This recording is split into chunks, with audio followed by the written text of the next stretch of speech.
Surely, Ayman al-Zawahiri, y'all watch YouTube. Surely y'all check videos. Surely y'all look for people making fun of you.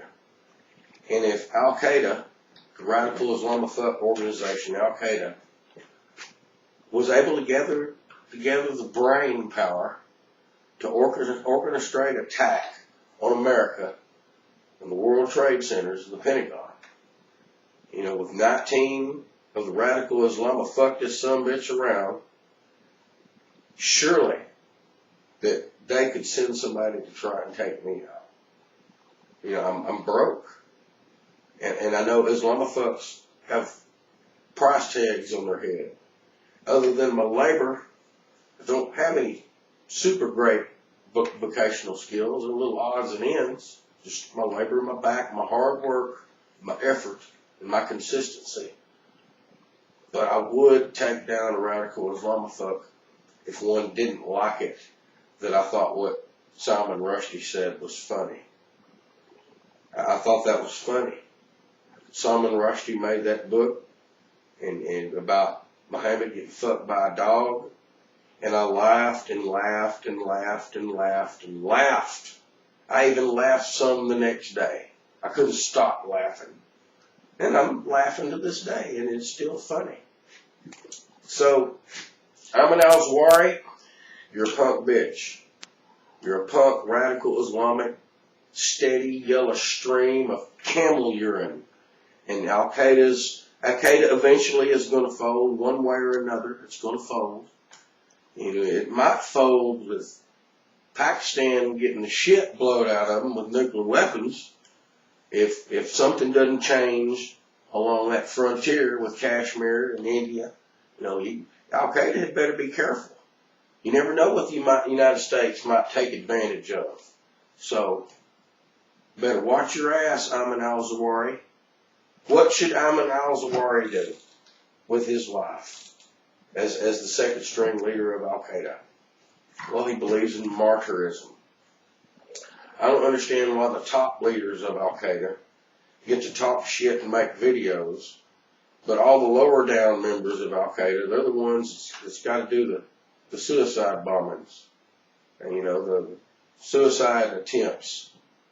The shit goes all the way back, to BC times. I mean, the shit didn't, one brother getting jealous of another. And that one brother didn't like, that Arab brother didn't like it that his Jewish brother was better off, more equipped and better able and more smart. And that's way back then. That's when the first radical Islamist suicide attempt went down. And there's been nothing but radical Islamic suicide attempts and bombings ever since. Ayman al-Zawahiri, you're an asshole. You're, straight up piece of doo-doo. Nothing but dog fucking shit. And I tell people about that. I want people to know that I'm not scared of radical Islamophobes. I want people to know that even though this election went like it did in America, that red states are still here. We still have influence within the government. I mean, in a great deal of it. So, and I beckon to differ with anybody that thinks otherwise. Are you hearing me, Ayman al-Zawahiri? While you're having trouble wiping your ass, getting you some fresh toilet paper, and running to that next cave and to that setup in northern Pakistan, and to them tribal houses where you get electricity, and I don't know how the fuck you're doing that, So we'll see you. We're going to see how you respond to this. Quit talking your shit, and do something other than running from American troops in Afghanistan. Every time you make a video, I can make a video too. I'm living better than you. I'm here, nice and free, not radical as I'm a fucking sight. And that's the way it's going to stay. That's the way it's going to stay day after day after day. And I know people are laughing right now. There's people laughing their ass off at me. Go ahead.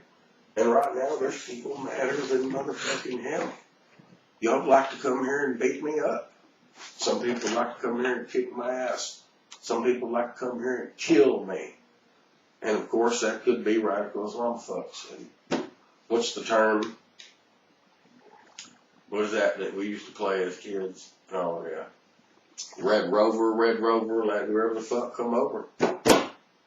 And don't forget where you're seeing this at. This is the Texas Conservative Channel. And we'll see you in the next episode.